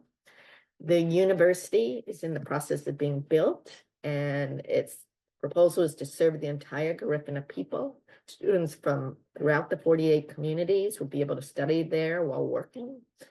Members of the indigenous peoples that live nearby, such as Los Mosquitos, are also invited for this. And the university has been creating international partnerships with universities and scholarly institutions abroad. Actually, the person that I was going to have you speak with was is kind of in charge of this initiative, and he's a doctorate student out of I'm suddenly forgetting the name, Austin, Texas. And that, you know, I encourage that UCLA makes connections with them as well. With that, I just wanted to mention, these are some other resources that I just put on. Like I said, there's been extensive documentation of this kind of land grabbing and taking of Garifuna land. And you can see this on, it's a case in this grant about it. But there's also, just in the last few days, I've been getting these notes about intimidation and the people trying to take over their lands again. And then yesterday, I was really pleased. There was a wonderful video that does a much better case study explanation of this that was put out by Ofrene at this station. It's in Spanish, so, but even if you don't understand Spanish, just the visuals, those are worth seeing. So I wanted to leave you with some of those resources. That's it on that presentation. And then the questions that we were kind of left with, but I would love an open discussion as too, is where did similar events, seizures, corporate exploitation of natural resources take place in other parts of the world? Why is it important that we learn about the Garifuna people? How is the case study of the Garifuna people relevant to us today? And I will stop sharing with that. And I'll leave the floor back to Ben, Vanessa, and others. Thank you so much. That was, again, so much information in there and a lot of connections that we can make to some of the other units in our courses that we teach. I do see a question from Lucy there in the chat, and Lucy's asking, would you like to ask the question yourself, Lucy? No. Oh, okay. So Lucy is asking, are the Garifuna organizations connected with La Via Campesina? I went mute. Yes, actually, they are organized with Via Campesina as well. And there's one of the articles that I presented that's from that organization that talks about food sovereignty and what they're doing, how the Garifuna have adopted that.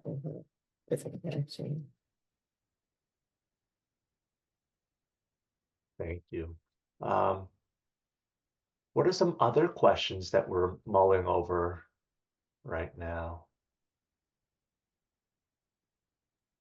I have a question. When you mentioned the migration of Indians, I wasn't sure, were they Indians from India that were brought to Honduras?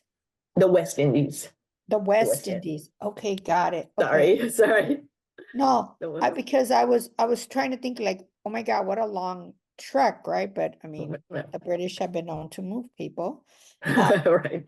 So from the West Indies. So now there's generations now of intermarriage as well, or do the Garifuna not encourage intermarriage with those immigrants or whatnot? Do you know? Oh, there's always been kind of integration. I mean, the Garifuna is a mixture of indigenous and African slave populations in the beginning. So, and if you look at like the indigenous population just in the map, there was to the right of that area that's like the Garifuna is the Mosquito, Department of the Mosquito, which is an indigenous largest indigenous community in Honduras. Their complexion, they have a lot of mixture as well, you know. So there's so may I follow up? So then who was pushing back on the coming of the immigrants? That's why I wanted to. It was more the Ladino, like they used it in colonization as kind of a racist approach to, because they were also pushing for, you know, peasants and Ladinos to move to the coast. And So you had this competition, not unlike, like I would say, what happens in the United States, using racial differences to try to create. Right, sort of like the fractions. Californios in California who were thought themselves as more Spanish and were against, sort of Exactly. bringing the indigenous folks. That's what those dynamics, I was trying to understand what social class was not happy with it. I appreciate the clarification. Thank you. Mhm. I had a question about the national protected areas. Are these, like you said, that's sort of kind of from one day to the next they were declared. So are these like national parks? Is this the government's attempt at like disguising land grab as conservation efforts? Or is this like, are these conservation efforts? Like what? That's a really good question. So, and it's something that's throughout the region, not just in Honduras that this happened, and throughout the region. And it's a big topic when kind of in the 70s and 80s after Rio and the whole kind of acknowledgement about environmentalism and the rise of conservationism, the approach for decades was pure conservation. There was kind of this idea that, okay, the best way to take care of natural resources is making it protected areas, no touch, that if people they were the destroyers of the environment. And then on top of it was the idea that you needed control and by government on top of it, and so land, and that's a big part of actually for indigenous people and traditional communities, also in the United States, but throughout developing countries, particularly, there's been a whole movement against this traditional conservation view that it's like forest without people, instead of seeing forests as the guardians of, forest inhabitants as the guardians of community. So you had in this pressure, and it was really like in the 70s and 80s with US kind of influence about policy making in the region, the idea of establishing ministries of environment, which was a good idea, and different things like that. But often the model was just take the model from the United States of national parks and place it down there in a model that where almost all the territories are inhabited too. There's not empty areas, and so you're taking it away from people. I mean, that's not unlike what happened in the United States with the establishment Exactly. of national parks. And some of that is starting to get reversed with co-management with indigenous communities. Exactly. And the same thing in Central America. Some of it, it's much more now in this last decade, the recognition of co-management. And so, but there's still a legacy of capture that happened. And it wasn't necessarily to exploit it, right? It was for supposedly protecting it, but it was this level. There's a whole bunch of literatures called by Eleanor Ostrom about governing the commons, showing that the mechanisms of community management may be the best ways to preserve and conserve. Lucy.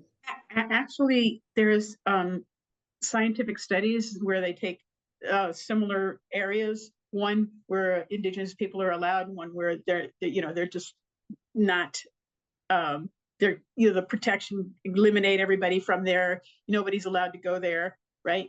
And the ones which have in indigenous protection actually have higher biodiversity.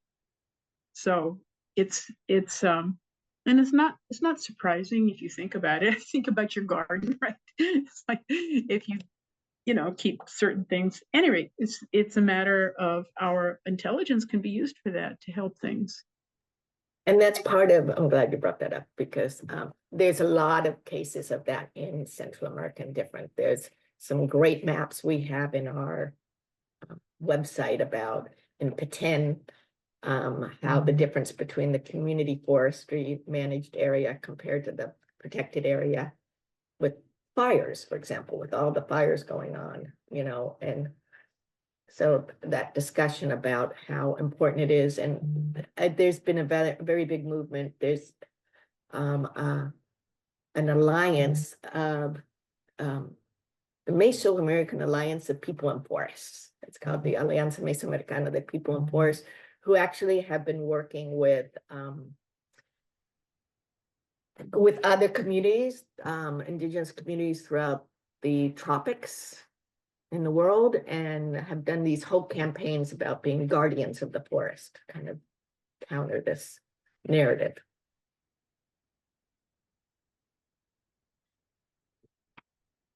Well, thank you so much for taking the time to answer some of the questions from our group today. We really want to thank you again, Susan, for sharing your insight, your knowledge, and your work with all of us. So if we can please show some more, one more round of gratitude, either in the chat or through a reaction. We really appreciate the time and energy that you brought to the group today. I see a comment from Elizabeth there. And yeah, it really does offer a lot of food for thought, and also some things that we can bring to our students as well. Thank you. Okay, thank you. And best of luck with all of this. Thank you so much. Good seeing you Susan. again, Susan. Take care. Right. All right. Thank you so much. Yeah, I see some other comments in there about this is a lot of responsibility when it comes to our role as educators.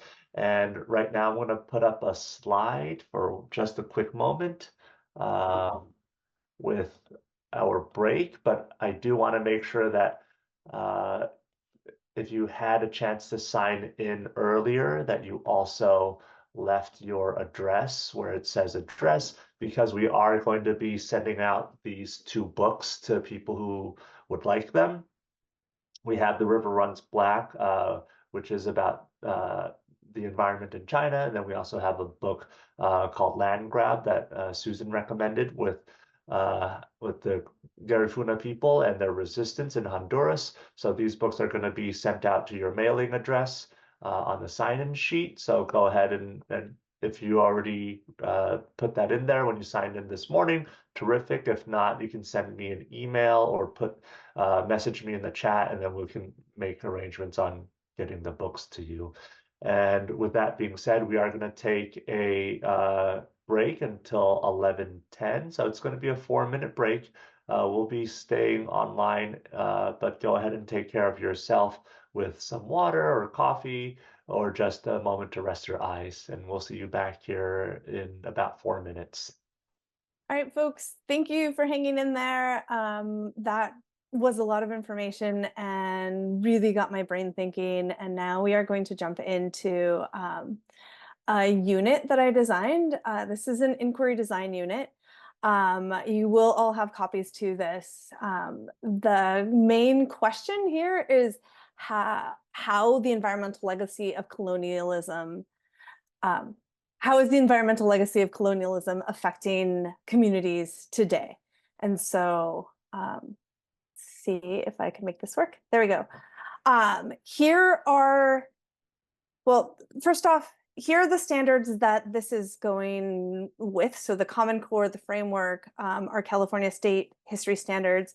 And I am really kind of using this as an opportunity to shift the way that we teach colonialism, and what would that look like if we viewed this through a mostly environmental lens as we explored colonialism with our students. And so what I'm really focusing on in this unit, although there's many different aspects of land and colonialism, but I'm really focusing on kind of land grabs and extraction of natural resources, and how that affects both the land and the people that were previously on that land there, or are still on the land as this is all going on. So this is kind of the framework that I'm working on. It is a little bit of a work in progress still, as I'm refining and figuring out kind of, as I'm refining the unit. In this inquiry design, there are 4 different inquiries. So these would be kind of lessons that you would teach within the unit. The lesson may be more than 1 day long, but each inquiry module itself has an inquiry question of like, here's the question that you are exploring with students and asking them to explore, a formative task of how they will demonstrate that knowledge to you. And then also a series of sources that students can use to be able to answer that question. And again, you will have full access to this to be able to explore all of these different things.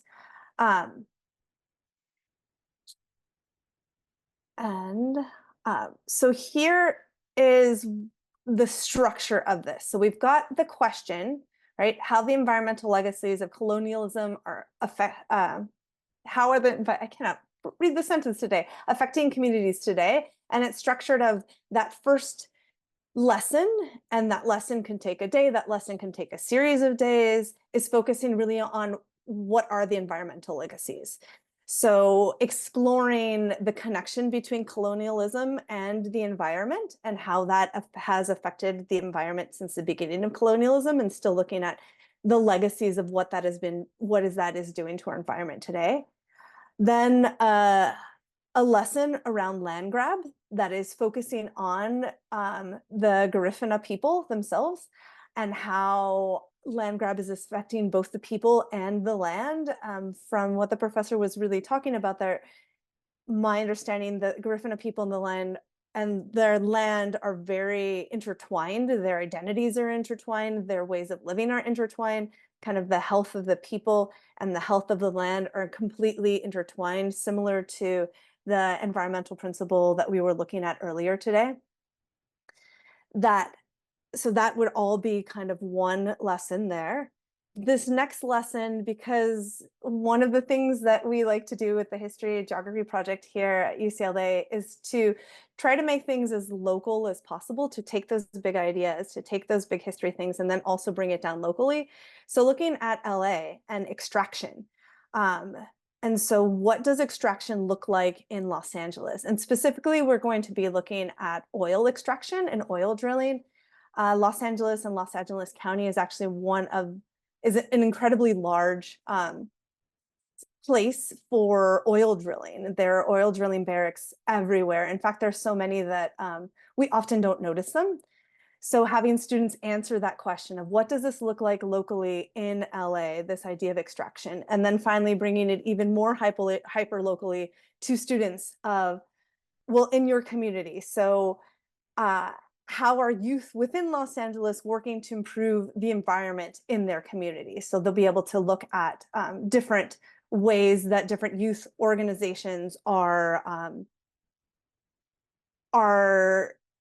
dealing with and are fighting back against these environmental legacies, these colonial legacies and their effects on the environment. I think that it is important for me as a human to find the hope in these situations, especially when we're talking about the environment. It's very easy to sort of like see the apocalypse coming, but I think especially when we're working with youth, that yes, we need to be realistic of what we are looking at, but we also need to be able to highlight instances like the Garifuna folks, the Garifuna people who are actively resisting and what that resistance looks like, and instances of youth that are actively organizing and what that looks like and what those successes and challenges have been. And so this is where I'm starting. This is the staging the question. And I'm showing you this image because I am kind of in love with this image. And this is where I would start. Defining what colonialism is for my students, and then showing them this image. So this is from 1943. This is coming from England. This is a pamphlet that England made. It's from the British National Archives, showing exactly where the natural resources are coming from that are going to England to help fight World War II. I really love this because it makes those connections of that extraction, of how colonial lands have been seen since the beginning of a place to extract, a place to get what we need in order to make money, in order to, in this instance, to fight. So you can see all of these different places. I'm going to pause here for a quick second, give you all a second to take a look at this image. And I would love some chatter in the chat box of, if you can just go ahead and put in the chat box, what are some of the raw materials that are being imported, taken, extracted from the colonies? So what are these raw materials? Just drop them in the chat box. How are they? And then some thought of like, okay, well, how is this being extracted? How might this affect the land? The question being, what might be the environmental cost for the colonies to supply, like quote unquote supply, these raw materials? So I will pause. Let's take 5 minutes, take a look at this image, and drop some things in the chat box. Actually, let's make that 3 minutes. We've got 3 minutes. I will stop talking, look at the image, drop some things in the chat box.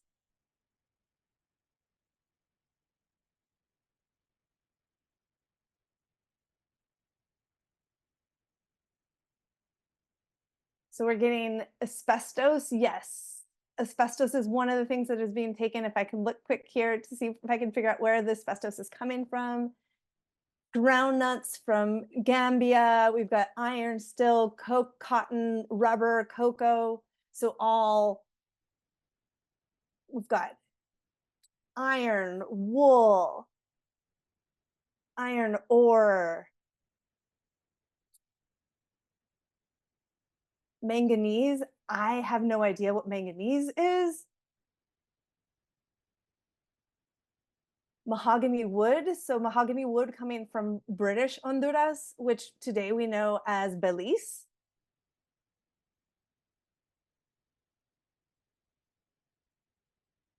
Steel.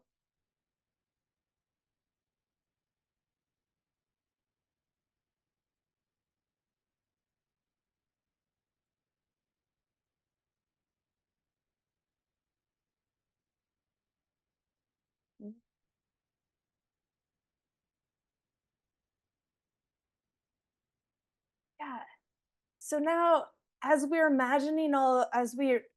kind of imagining these resources, having students really start to understand what it would take to get these resources. So if mahogany is coming from British Honduras, then that means that there are trees that are being cut down. So we're talking about deforestation of a colonial place. So what is that doing to the land in what is today present day Honduras, or sorry, Belize?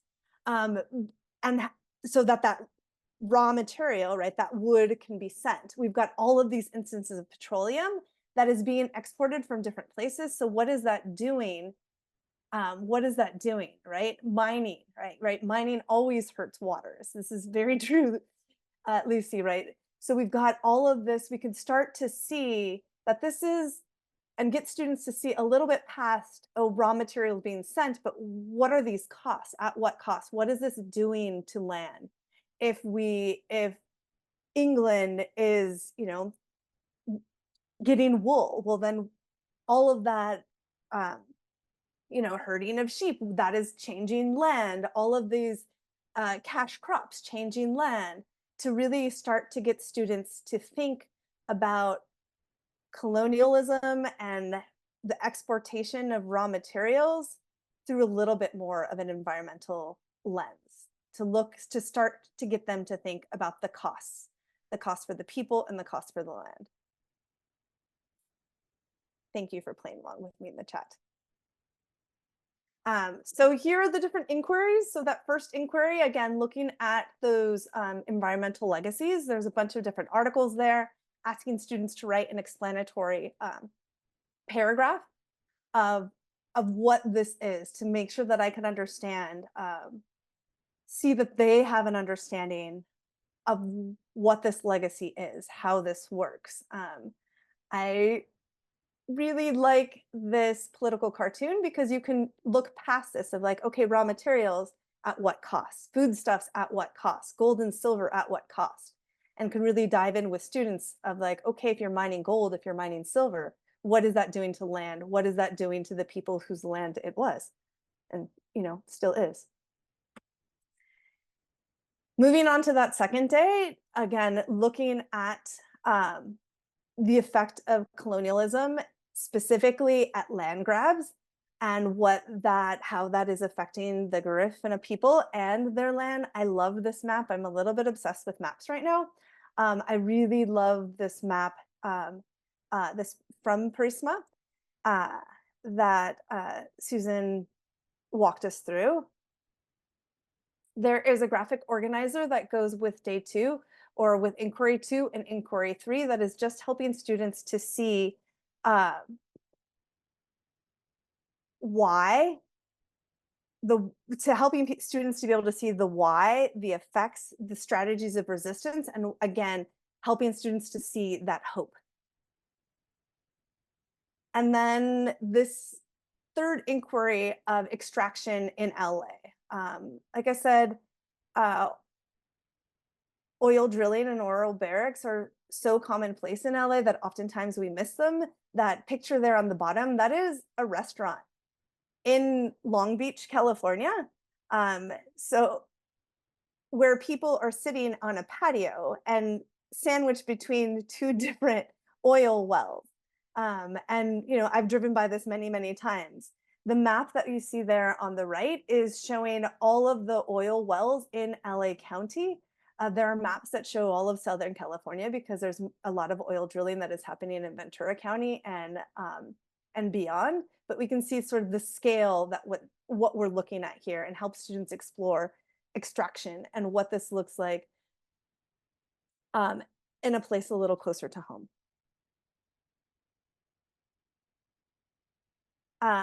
And now this part here, we are going to go ahead and take 15 minutes in a second here, if I can figure out how to do this.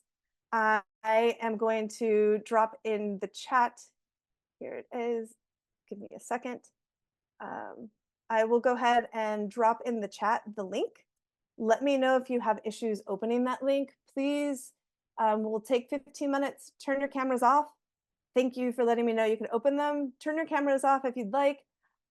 Explore, take a look at what's there. And then we'll come back and we'll do some chatting about how you might use this in your classroom, how this might help you start to explore environmental issues and perspectives within your teaching and with your students, and then also what's missing. So you got 15 minutes, go have some fun. All right, let's go ahead and bring it back. I would love to hear, and you can take yourself off mute or you can throw it in the chat, whatever you're feeling, how you might use this in your classroom, how these resources might help you to include environmental issues and perspectives into your teaching, and then what you feel is missing.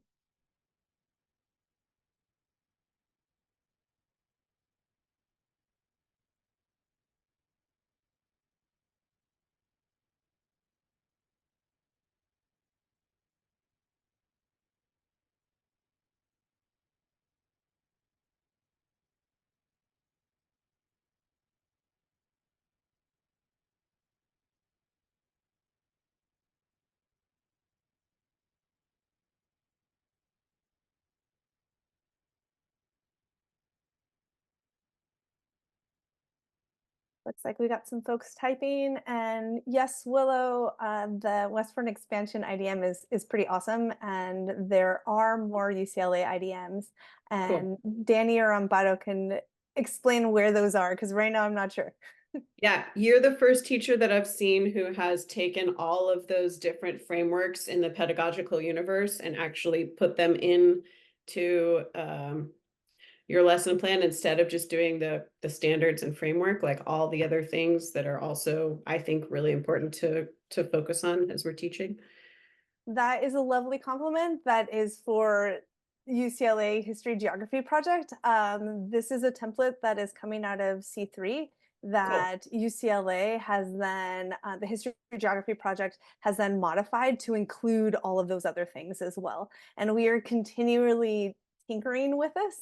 And Danny Amparo, feel free to step in to chat about that as well if you're feeling moved. Yeah, sure. So one of the things that we noticed was missing from the C3 was really that connection from the past to the present and moving forward with community action and having the kids get involved in that. And so this has been in part a lot of hard thinking, but also a lot of feedback from our teacher leaders like Vanessa and elementary school teachers, middle school teachers, but also we've been working a lot with the People's History of the IE, which is a story map, and they have also shared with us how we do that work, as well as teacher leaders who have been working a lot with us through ethnic studies. So that's where that comes from. So we appreciate that you noticed that, because it's been evolving and it's going to continue. And one of the reasons why Vanessa is here with us today is because she's one of the folks who went, oh yeah, this makes sense. And then she has been able to put all that together. If you're looking for more IDMs like that, let me know what kinds you want, and you can send me an email directly, right? But just make sure that if you go to the UCLA History Geography Project, you also sign up to be on our mailing list. And as we put more lessons out, we put them on there. So we try to make that available to teachers. Vanessa, one of the things that I was wondering about is, I guess I was thinking about the connection with displacement and environmental issues. And I was thinking about the kids who have been displaced and have come here as independent minors, right? And I didn't think about that till right now. I was thinking, okay, so if we bring this up and they start to see those transnational connections, how do we support them? How do we think about that social emotional connection? I don't even know. I don't know if you have any ideas, or the people in the room have any ideas, just because that was something that, yeah, when we bring up connections to today, that might bring up some issues for some of the students. So I don't know. Maybe it's too large of a question for this group, but I'm just, if people have ideas, I'd love to think and think about that. My kind of off the cuff thought, Amparo. My off the cuff thought on that really is the attempt to sort of bring in that hope component. And I don't know, maybe it's something that needs to be prefaced with trigger warnings, as kind of foo-foo as that sounds, but of just helping students see that these are real people's lives, and we might feel connections because these might be pieces of our stories as well. And so I don't know, but helping to humanize it a little bit. Victoria? Yeah, to respond to that, I know at our school, whenever we anticipate something heavy is going to happen and it's going to bring up things, we let the PSW know and just make sure that they are available on the day that that lesson is going to take place, and let them know hey, this is what we're going to cover, this is what it's going to be about. Maybe you might want to check in with so-and-so after the lesson to make sure they're okay. Because I know it's tough for us, when we're period by period, we can't necessarily take the time to check in with those students. But if somebody else on campus knows and is aware of who the student is, and you can plan ahead with them, then they can take the time to check in with them until, you can check in with them maybe the following day or something. That's just a suggestion. I also like what you said, Vanessa, about humanizing, right? And perhaps having those students write a piece personally of how this impacted them in a journal, right? Or letting them, if they're comfortable sharing that story, I think is important. I also think saying to them, you can write about it, you don't have to share it, right? As well, if that is a connection they have. For me, I think it's really important for them to think about maybe a project in the classroom of find some of those youth-led orgs that are doing transnational connections, right? It's like the assessment is to inform, right? So are there other orgs in Latin America that are doing this work, and how can young people connect with them and work with them? I think can also be something, a follow-up, an extension as well.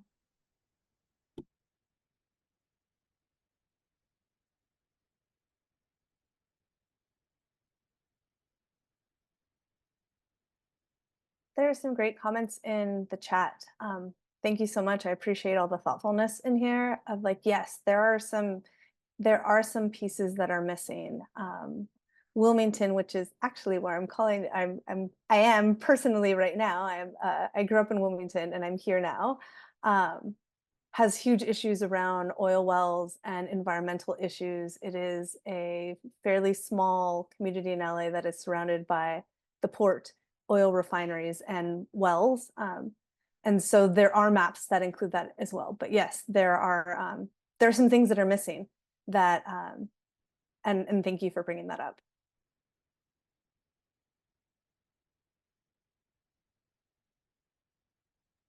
I am so excited about the youth that are active, and I've got some contacts with some others, so I'm hoping to put everybody in contact with each other. Well, thank you all so much. If, as always, if you end up implementing this unit, a piece of this unit, something from this unit, please let us know. We put this stuff out in the world, and it's always really fun to see and hear kind of how teachers are then using this, adapting it to the students that are in front of them and using pieces of it. So please do let us know if this is used in any way. And as always, like, we are here for questions, and and lots of inquiry design model units as well. So thank you, and I'll hand it back over to Ben. All right, thank you so much. We really appreciate your time and participation today. I know that it's summer for many of us and that we can be doing a million other things, and I'm very honored that you choose to spend your morning with us today. So we have 2 evaluation forms today. They are already on the agenda, but you can also take it using the QR codes here. We have one for the History Geography project, and then we also have one from the International Institute. So please complete both of those surveys before you sign off today. And I'll send out an email to everyone who attended yesterday and today when we update the agenda with all of our links and our resources that have been posted. So thank you so much for your time.